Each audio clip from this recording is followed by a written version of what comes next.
Allah noon jaabiɓe Allah wiɓe ala aha kay innahum ay kamɓe wiɓe sahabaɓe nela ko ɗayɓe ay kamɓe kay humu sufa o kamɓe goni ɗay kono walakin la ya'lamuna ɓe ganda ɗum koram aya garo o woni sababu jippade makko anna aba bakrin wa umara wa aliyan tawajjahu li abdullahi ibnu ubay bun salul la'anahullahu oɗo naafigi wiyete ko abdoullahi ibnu ubay dendagal naafigi aduna fof kanko woni mawɗo aboubacry seydina aboubacry e seydina oumar e seydina aliyu jeehi toon jeehi to makko yo kudde Allah waɗa makko noon fa qala lahu aboubacry wimo halumma anta wa ashabuna an e wondiɓe amen ar an e minen sahabaɓe wakhlus ma'ana ar laɓɓin diine ma gonda e amen fa qala lahu aliyu seydina aliyu wimo ittaqillaha hul Allah wala tunafiq hoto won nafiqi fa qala kanko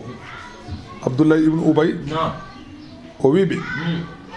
ma qulta zalika illa liyakuna imani ka imanikum a haalirani ɗum so wona haalato gonɗingol am ngol way kono gonɗingol mon ni hamin daña ko dañɗa ko ɗum tan mbiruɗa noon goram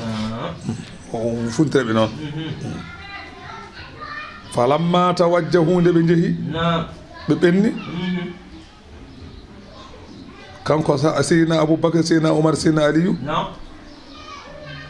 nde ɓe kalde makko kanko abdoullahi ibnu ubay o wi aha koy on emin gandi oɗon jiiɗani min moƴƴere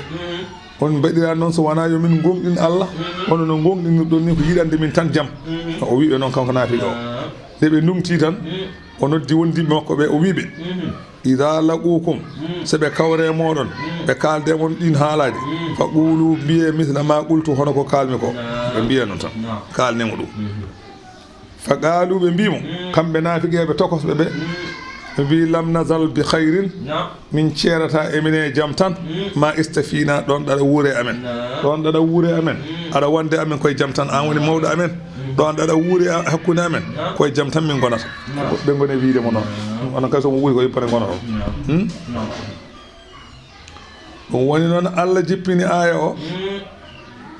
Allah wi wa ida laqu alladina amanu onon julɓe ɓe so on anani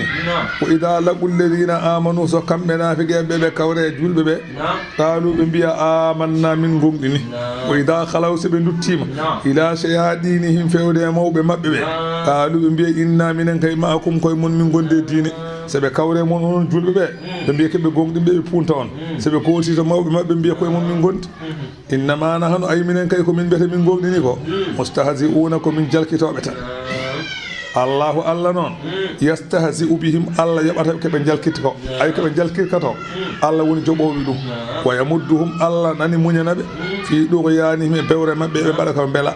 yamahuna ɓe ndengina keɓe wemɓe ulaika alladina ɓe goni ɓen ishtarawu dalalata wostitiɓe majjere bil huda e peewal itti majjere mbatti ɗum peewal itti peewal mbatti ɗum majjere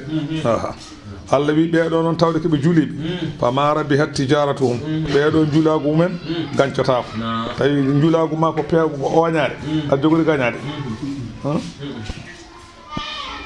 bal khasiru saabu ɗaccu keɓe pertuɓe li masirihim ila nnari saabu anani wattande mabɓe ko jeygu